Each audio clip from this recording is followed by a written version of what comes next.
Bonjour, je suis Natacha Renata Kimberly, spécialiste des rêves et des voyages chamaniques depuis plus de 35 ans. Pour ceux qui ne le savent pas encore, j'ai créé un canal Telegram qui me permet de vous envoyer tous les jours des petites infos sur la symbolique, les rêves et les voyages chamaniques. Si vous avez envie de m'y rejoindre, cliquez sur le lien qui se trouve sous la vidéo. Aujourd'hui, j'ai décidé de vous parler du grenat, la pierre du mois de janvier. Les grenats sont des éléments constitutifs des roches métamorphiques et se trouvent essentiellement dans les roches magmatiques et dans les pegmatites. Les principaux gisements se situent en Inde, en Tanzanie et à Madagascar. Toutefois, ils sont extraits également au Canada, au Brésil et dans d'autres parties du monde.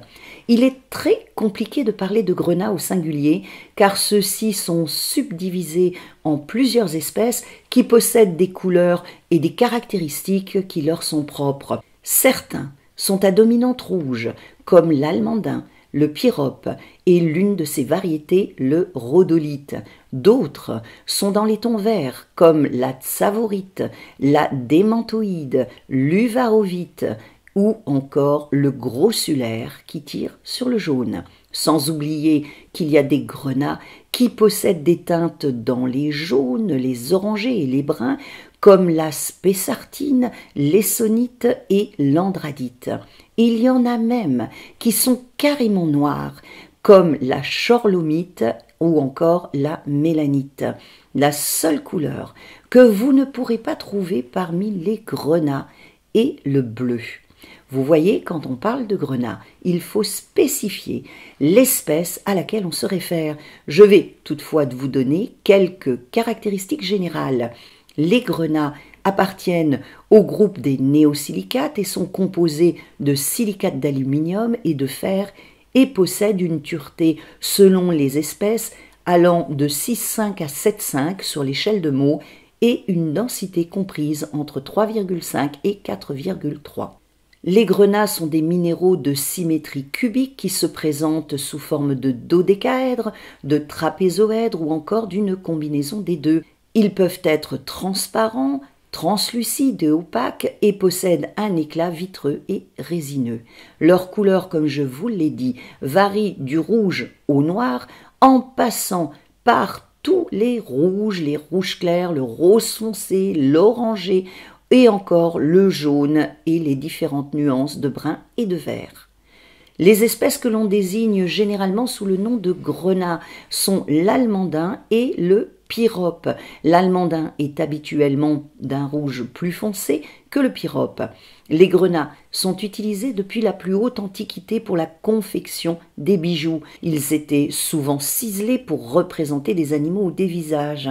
Ils servaient également à graver des matières telles que l'ivoire, le jaspe ou l'agate et étaient transformés en poudre abrasive pour polir certains minéraux.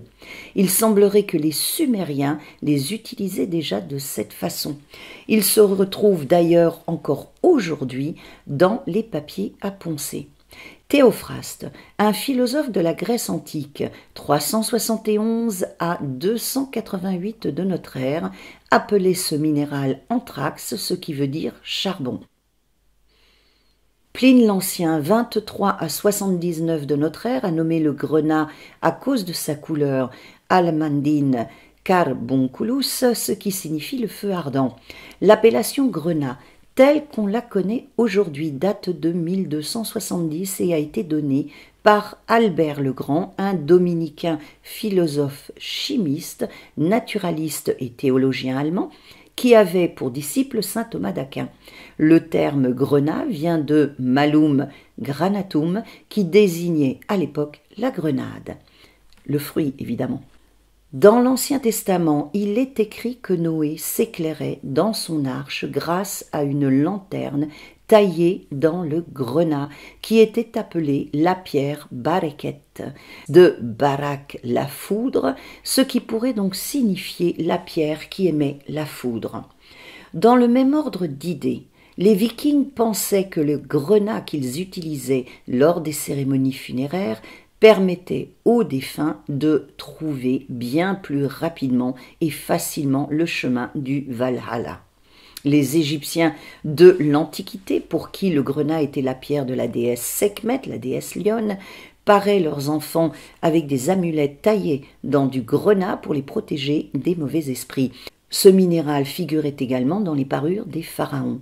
Chez les hindous et les bouddhistes, le grenat, particulièrement le grenat essonique, était utilisé pour la fabrication de talismans qui protègent l'individu contre les exactions du démon Rahu, un démon qui avale régulièrement la lune et le soleil et provoque ainsi des éclipses. Les Celtes utilisaient le grenat sur leurs armes et leurs bijoux pour attirer à eux le courage et la protection. Les croisés, quant à eux, le portaient pour garder la foi et le courage lors des combats.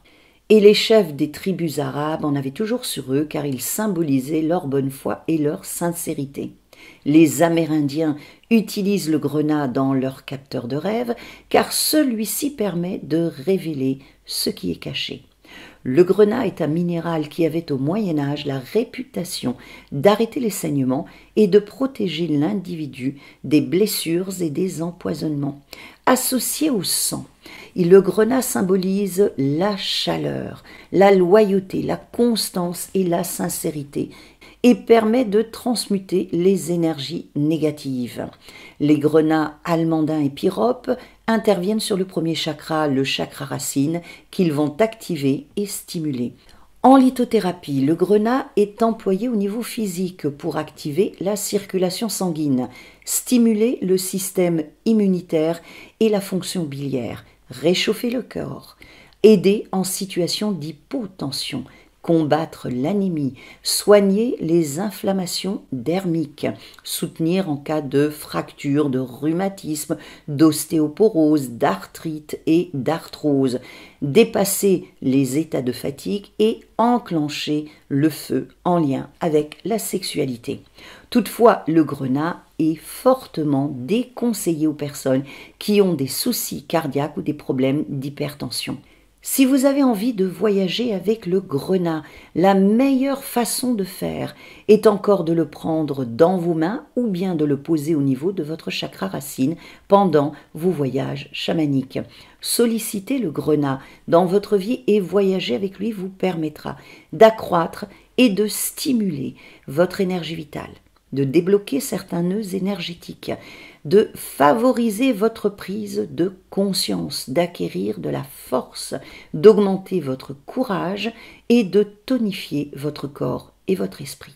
Si vous souhaitez commencer un processus de transmutation, combattre vos états de spleen et de mélancolie et développer un sentiment naturel de joie dans votre cœur, le grenat est la pierre qu'il vous faut et que vous pouvez solliciter car elle est celle qui vous apportera le courage et la prise de conscience nécessaires qui vous permettront de réaliser une véritable transformation tant dans votre incarnation que dans votre sphère spirituelle.